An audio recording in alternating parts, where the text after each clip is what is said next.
It says that eventually we are all going to die. Under the Clinton health plan?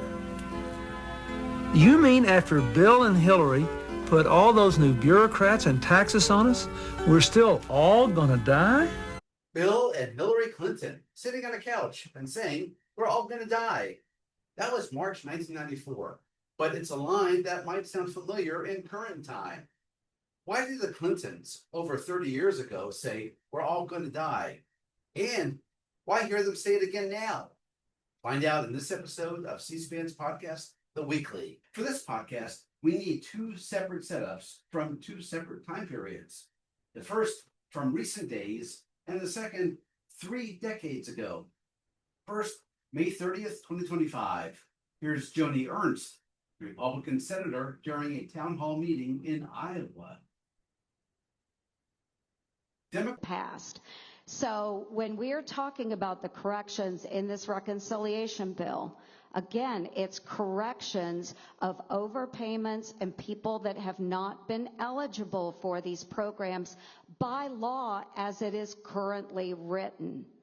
So when you are arguing about illegals that are receiving Medicaid benefits, 1.4 million, 1.4, they are not eligible. So they will be coming off.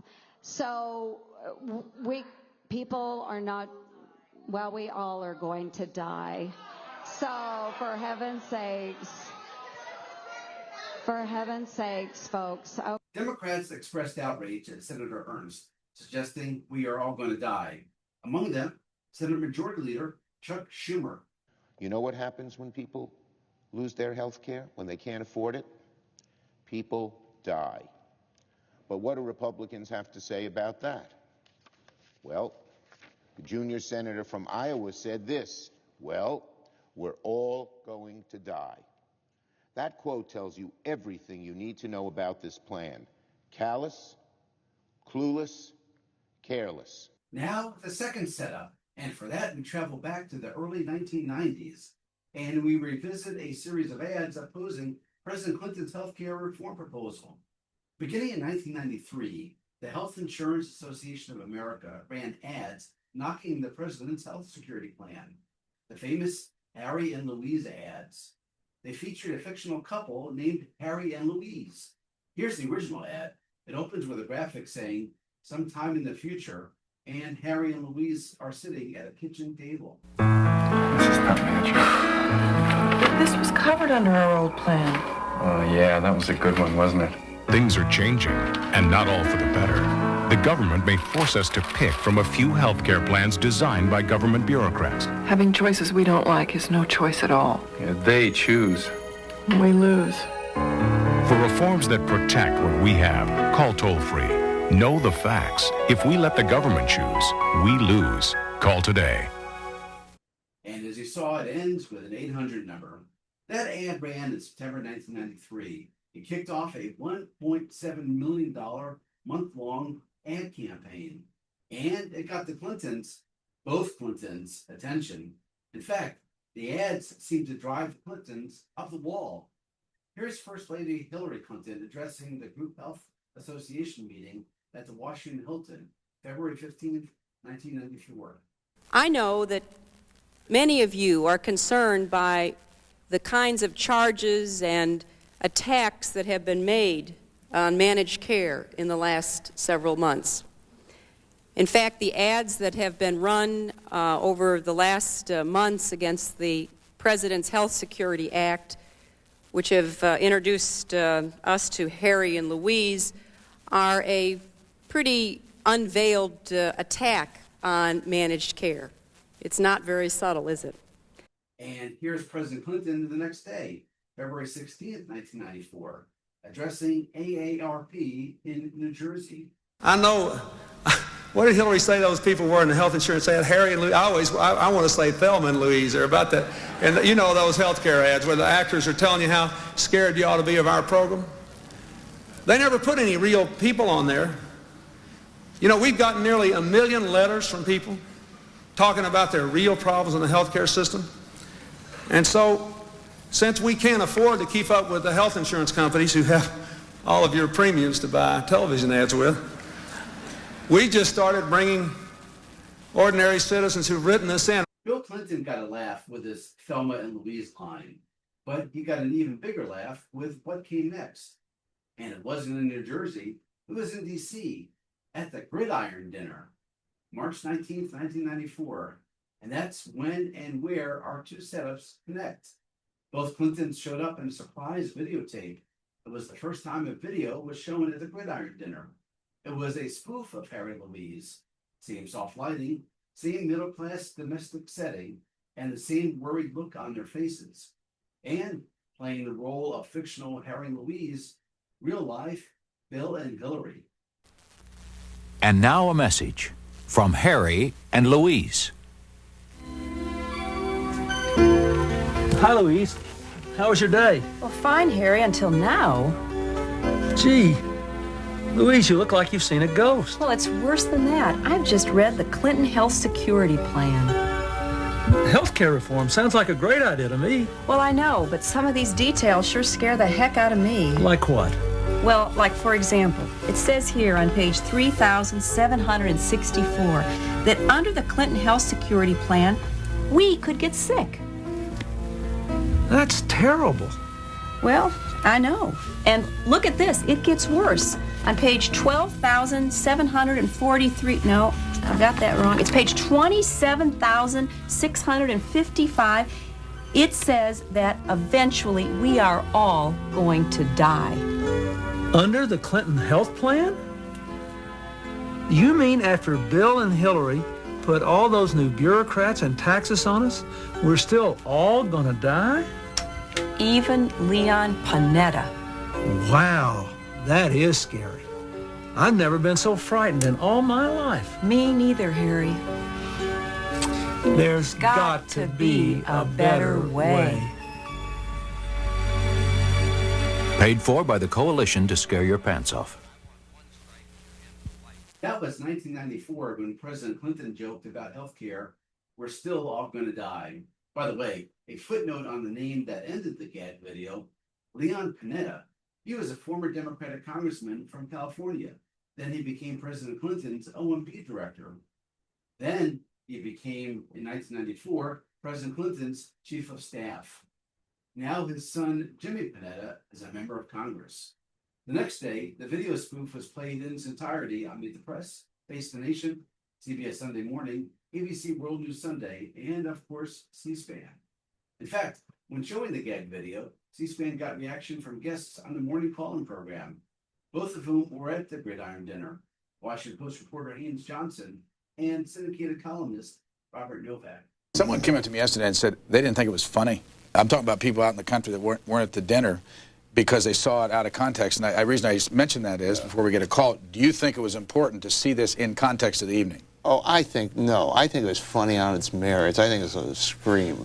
I mean, and I'm obviously ideologically on the other side of it, but I think you got to really have a deadened sense of humor not to think that's funny. Oh yes, and they played very well together, and they're making fun of the whole thing and kind of themselves by playing something. Front page of today's USA Today is this picture right here, "Got to be a better way," and that's a still frame from the video that was shown that night. Does anybody know how every one of our organizations in the news business got this? Sure, the White House.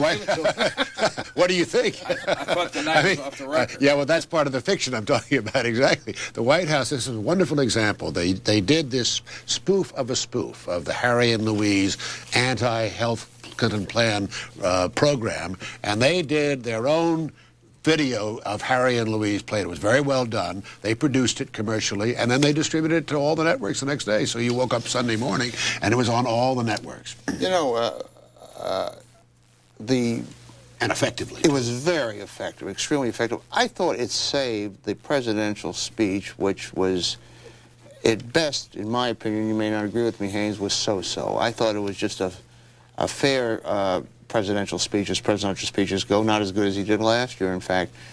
But the video was terrific. According to that USA Today article, the Gridiron video spoof was produced by Mandy Grunwald, a White House political advisor who handled campaign ads for Bill Clinton during the 1992 campaign.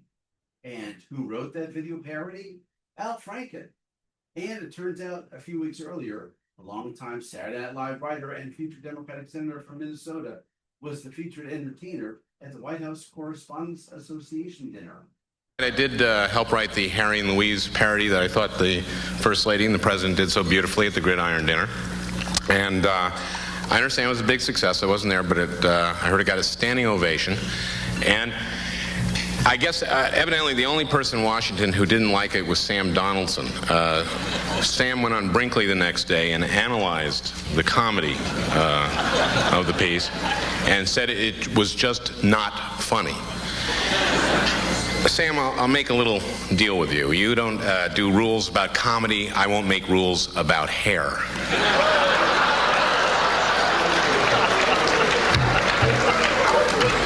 In June 1994, 3 months after the Gridiron dinner, Harry and Louise returned.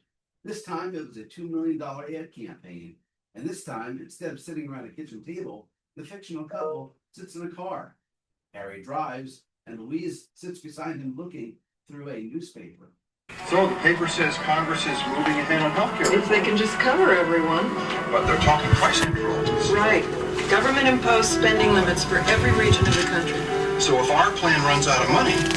Rationing, the way I read it. You know, long waits for health care and some services not even available. Government-controlled health care. Congress can do better than that.